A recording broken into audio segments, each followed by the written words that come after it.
August 2004, there were two employees of a Burger King in Savannah, Georgia. They were taking out the trash and they walked over to the dumpster when they found a man that was on the ground. He was sunburned, he was dehydrated, he was confused. As they attempted to try to help him, they asked him the most basic of questions. What is your name? He knew we would find out later how to read, how to write. He knew how to drive a car, knew how to ride a bicycle. But the one thing he did not know was his name. I don't know who I am, he said. One of the things that they discovered as they leaned into this is that he had some sort of trauma injury that caused a temporary form of amnesia that lasted for over 11 years. Because he was found at a Burger King, they assigned him the name Benjamin Kyle, BK. And until there was a DNA test that finally came through to reveal a result, a hit, he literally didn't know who he was. He had lost his identity. He had completely lost his story. Can you imagine living over a decade of your life without knowing who you are? Individually and traumatically, psychologically, this might be an exception to the rule. This might be a story that doesn't happen very often. But according to New York Times columnist David Brooks, collectively, this form of amnesia, this forgetting our story, is exactly what's happening in the United States right now. Writing in 2017, he wrote this: "One of the things that we've lost in this country is our story. It is the narrative that unites us around a common multi-generational project that gives us an overarching sense of meaning, purpose to our history. For most of the past 400 years, Americans did have an overarching story. It was the Exodus story, the biblical story. Many people don't know what this country is here for and what we are here for. If you don't know what your goal is, then every setback sends you into cynicism and selfishness." I think we could all agree that we are becoming more jaded, more skeptical, more cynical, more self-absorbed, more individualistic, more selfish. And the question isn't, are these things happening? The question is, what is causing it? It's not that we have political differences. We've always had disagreements and differences over how we think we ought to best govern and share our resources and work together. What is unique, David Brooks is saying, is that now we're doing so without having an identity, without having a history, without having a story. We have collective amnesia. We don't know who we are anymore. Which is why today I want to do something that's a little different. From Psalm 107, we are given a psalm that recounts over a long period of time in a lot of verses the history of God's people. But there's one verse in particular that I do not want you to miss. It is our dwell verse for the week. It's what I want you to memorize. It's what I want you to be able to say morning, noon, and night until it seeps into you, and it is this verse: "Let the redeemed of the Lord tell their story." Say this with me. Let the redeemed of the Lord tell their story. And why don't you say it not like a Presbyterian and with a little more enthusiasm? Let the redeemed of the Lord tell their story. We are going to reverse engineer this one passage. And the question isn't going to be, do we understand it? It's going to be, will we do something about it? So first, we're going to figure out how to recover who we are as a people by first understanding what story is. Because we live in narrative, not in ideas. The way that your mind and mine works is that we are a people who don't just live by propositions or bullet points. We are a people who inhabit and live by a story. And this is what we have to figure out first. And so I want to begin with today in making sure that you understand this is going to be a little bit of a different message. I want you to understand that this is going to be a little bit of a master class in the importance of a story and in how to tell a story. Several years ago, when I was a young pastor, I was a new senior pastor. I was preaching every single week, and there was a very well-intentioned gentleman who came up to me to give me some unsolicited feedback after my sermon. And what he said to me was specifically, I've been listening to you for a little while now. You tell way too many stories. And normally when I, get this kind of feedback, I just say thank you and pray about it and try to think about to what degree to incorporate it. But as maybe people refer to today, on that particular day, I was in a mood. And so I didn't just say thank you. I said, oh, that's really interesting. Your issue is with Jesus, it's not with me. To which he started to get defensive. I said, did you know that if you take Matthew, Mark, and Luke, that a third of Matthew, Mark, and Luke are parables or stories that Jesus told? And that the Bible that we have itself is not some sort of, kind of theological textbook or systematic theology, but that the whole thing itself is a story. And because I had a devotional where this verse came up, and I don't think this is why God gave me this devotional, but I used it this way. This is the verse that I shared with him from Mark chapter 4. With many similar parables, Jesus spoke the word to them as much as they could understand. He did not say anything to them without using a story. So no, I will not stop telling stories. Yes, it is my job to teach people about God and about Jesus, but the means by which Jesus spoke was through a story. And so the reason for that is because this is how our minds are wired. I was reading a big, thick book a couple of years ago that won a Pulitzer Prize. It is a story that's fiction that's based on 9 characters that seemingly don't have anything to do with one another, but they're all connected because of some stories having to do with trees. I do not share this famous author's conviction towards environmental activism, but boy, was this an amazing story. And what he said in an interview after writing this book was this: the best arguments in the world won't change a single person's mind. The only thing that can do that is a good story. The reason for this, scientifically, is Chip and Dan Heath help us to understand that stories are like a flight simulator for your brain. That when you hear a story, when you tell a story, when you read a story, when you watch a story on a screen, that all of a sudden your brain is not passive. You're actually playing out that story in the mechanics of your mind. And so if we're going to move the needle, and if we're students of Jesus, if we're disciples of Jesus, we have to understand that Jesus had a strong affinity for story.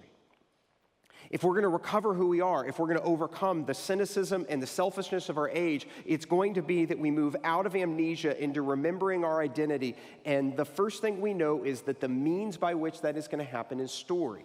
But it's not just any story, it is our story.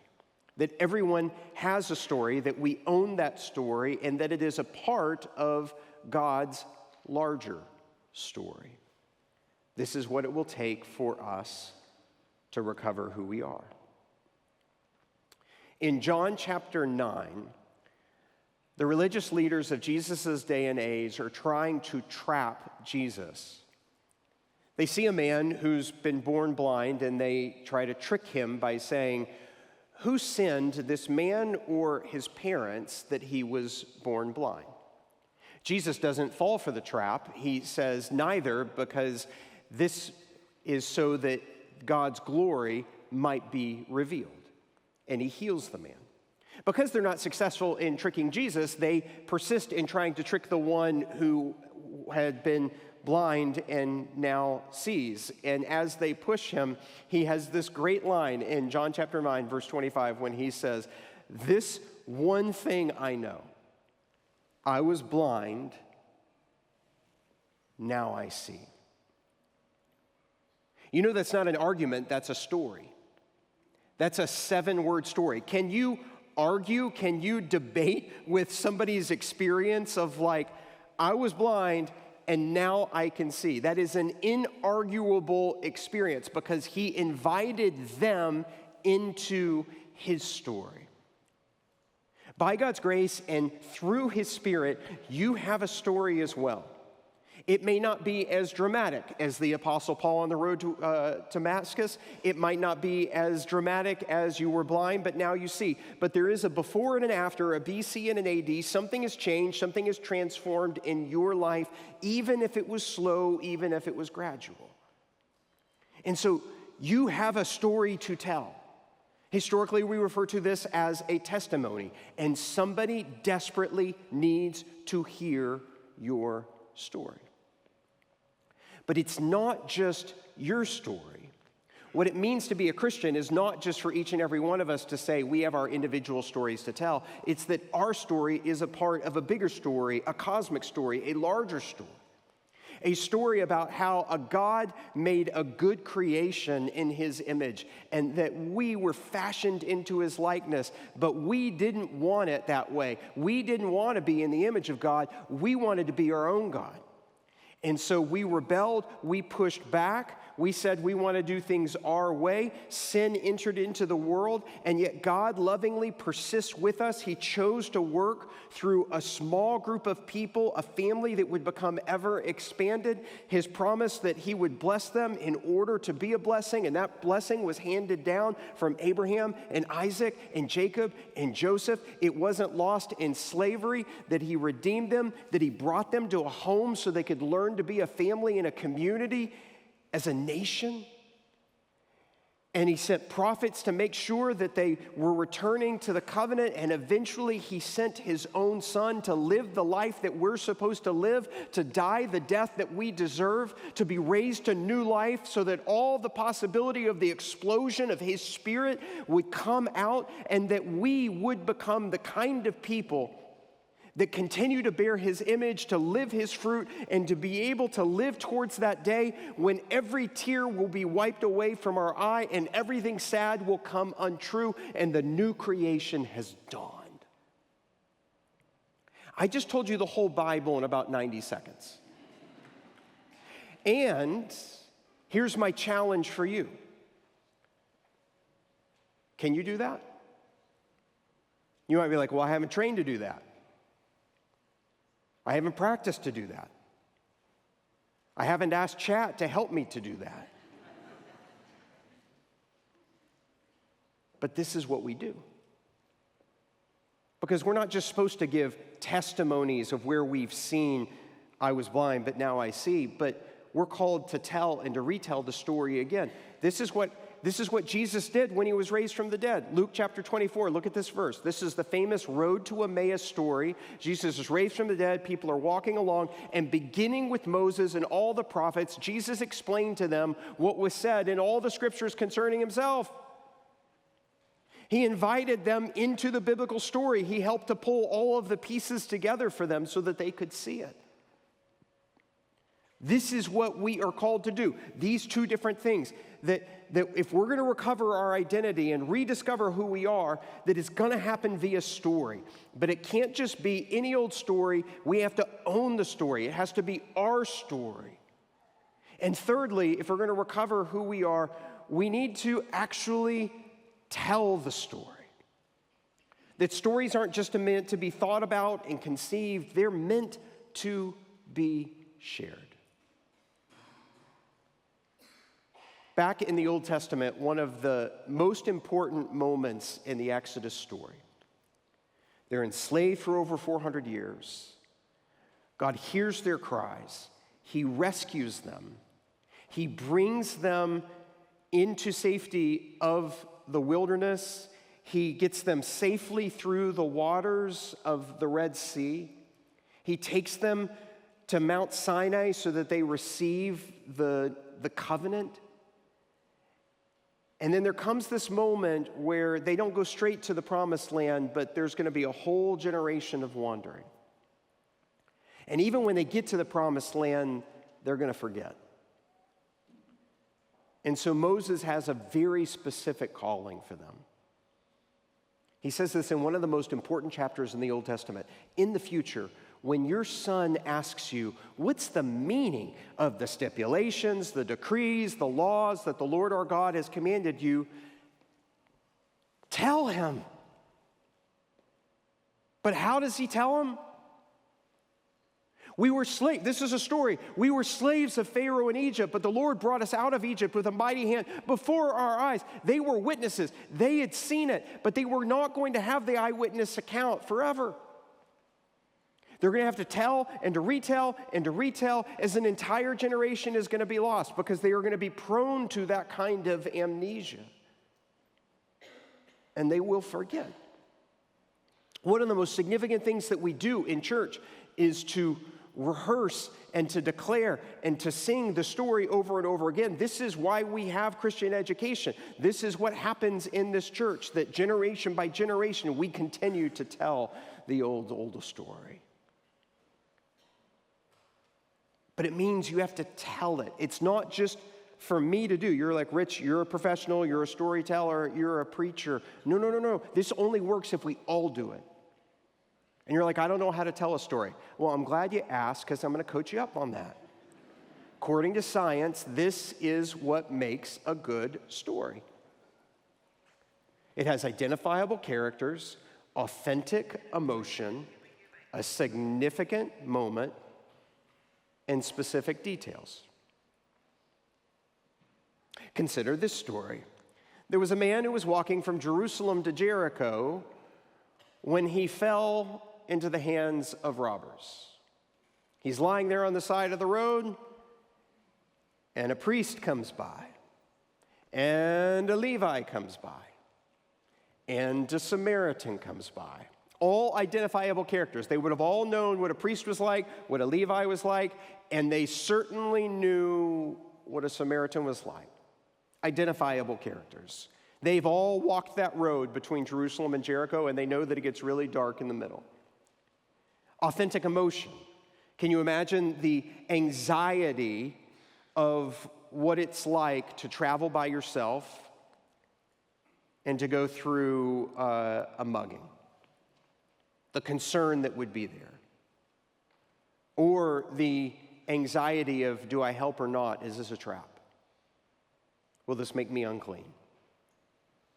And then there's the significant moment. The significant moment is not that he gets mugged. The significant moment in the Good Samaritan story is the title of it. There's a Samaritan that does something good?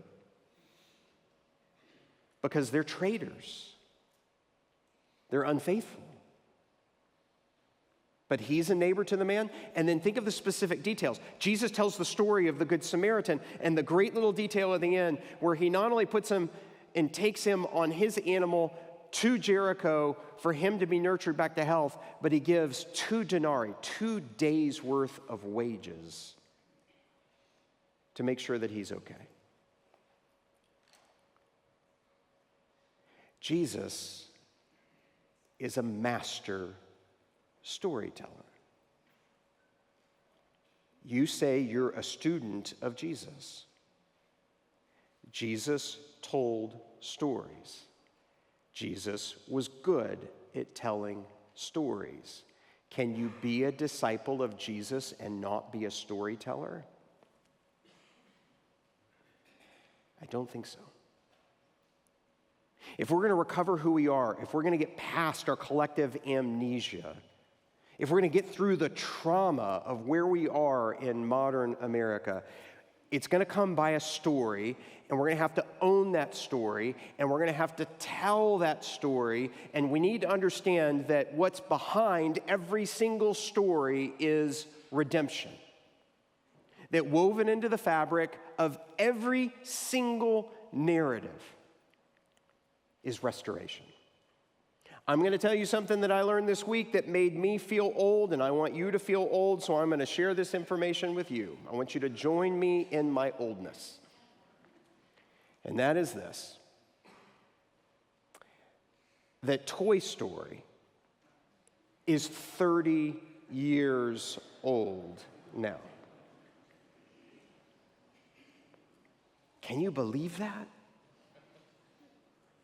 Pixar is one of the greatest modern storytelling machines in our current time.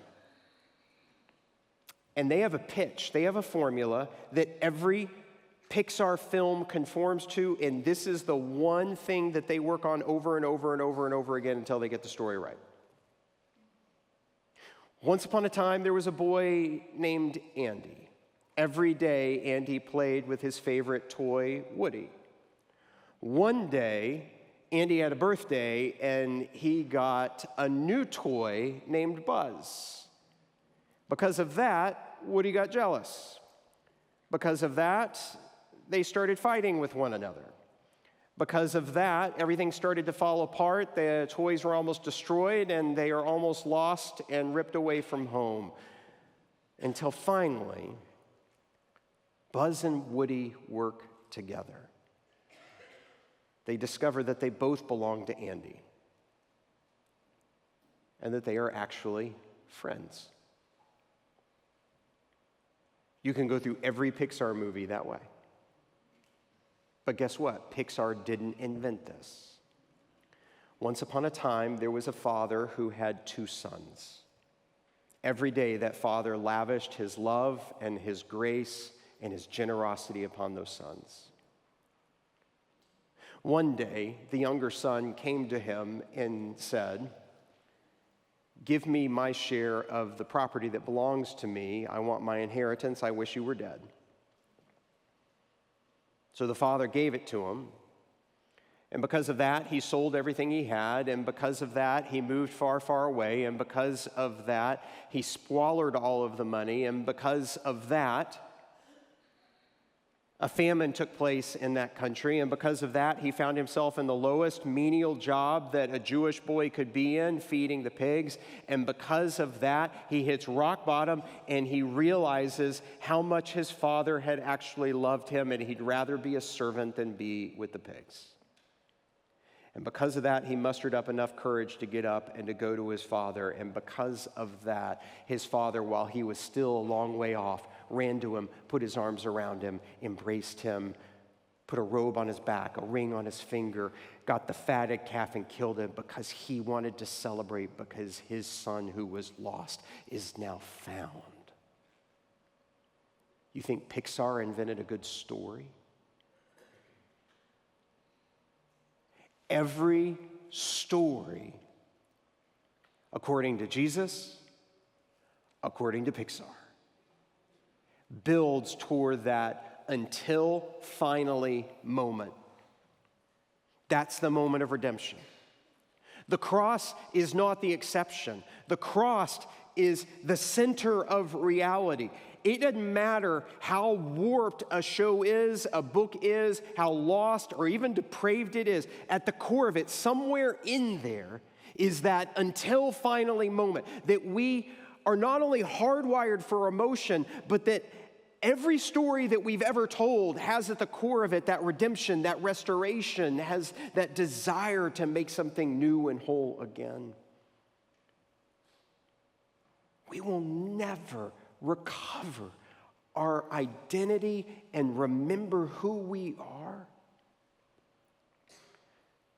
unless we understand that it'll happen through story, a story that we own, a story that we tell, that is the ultimate redemption story, and that we get to do it. Not a command, not a decree, not a demand, an invitation. Eugene Peterson puts it so well. He says it like this: story is the most natural way of enlarging and deepening our sense of reality and then enlisting us as participants in it. They welcome us in. Stories are verbal acts of hospitality. Stories are verbal acts of hospitality. Let's strategize a little bit for you. Thanksgiving is coming up. I feel like I need to prepare you. You are probably going to be at a table with somebody who doesn't think like you, look like you, be as the same age of you, be politically aligned with you, socially aligned with you, ethically aligned with you. How effective, let's use the flight simulator of the brain that you have right now. How effective are you going to be at arguing, debating, or accusing your way into changing that person, their life, and their mind? How's that going to go? Is it going to work? Probably not. God doesn't need any more defense attorneys. God doesn't need any more prosecuting attorneys. God certainly doesn't need any more judges because he alone gets to be the judge. You know what your job description is as well as mine? Witnesses. What does a witness do? They tell their story. At the Thanksgiving dinner table, you don't manipulate with a story. You listen to a story. You enter their story.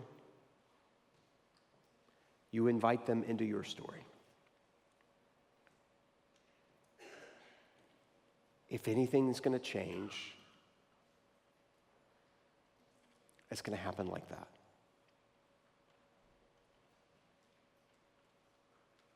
This is a woman by the name of Marion. When we lived in Southern California, she lived in a community that was just down the road in San Clemente, California, one of the other beach communities. 75 years old at the time.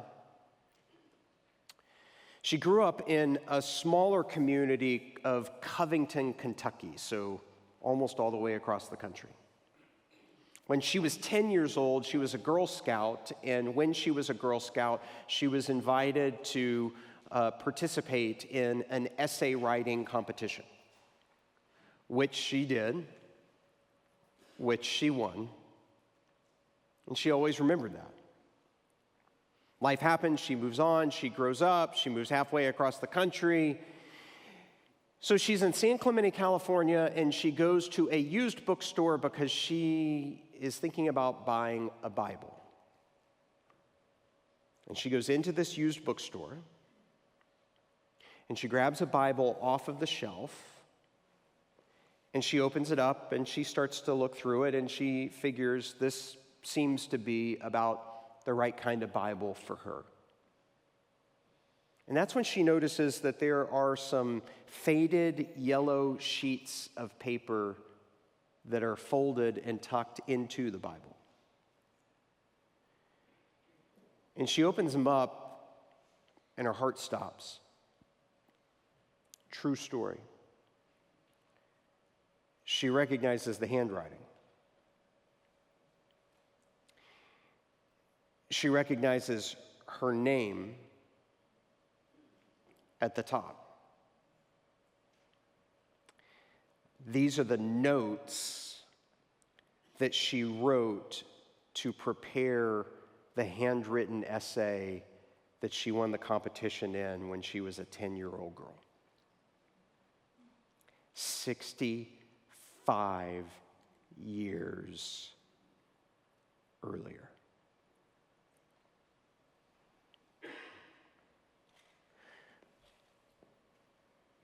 what would it be like to open your Bible and to realize that your story is in his story?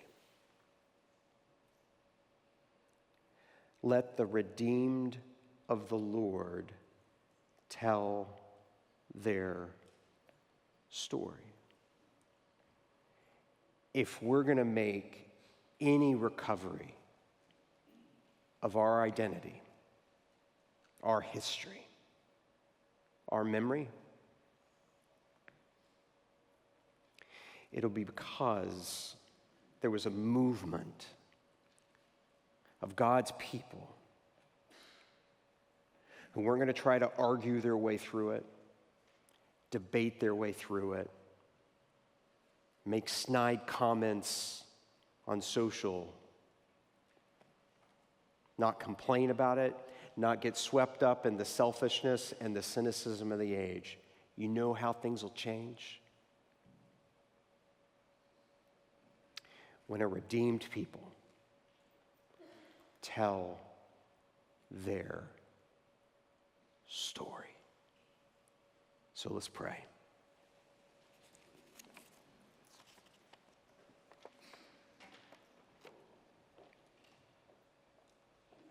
Our loving God and Father, somehow we woke up one day because of trauma, because of an injury, and we've forgotten who we are. Enter into our amnesia and our confusion right now.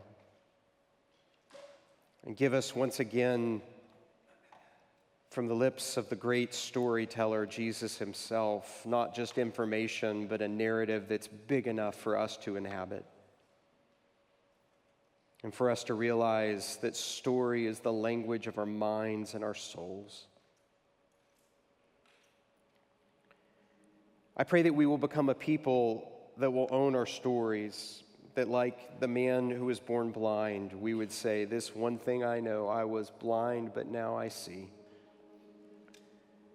And that we would get really, really good at telling the larger story. We know that stories were meant to be shared. You told the Israelites not to forget and to keep passing the story down from one generation to the next. And so forgive us for getting complacent in our storytelling.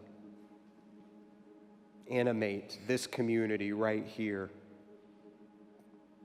to know of the redemption and the restoration that is woven into the fabric of every story that is the pinnacle of which is the cross. Give us that until finally clarity.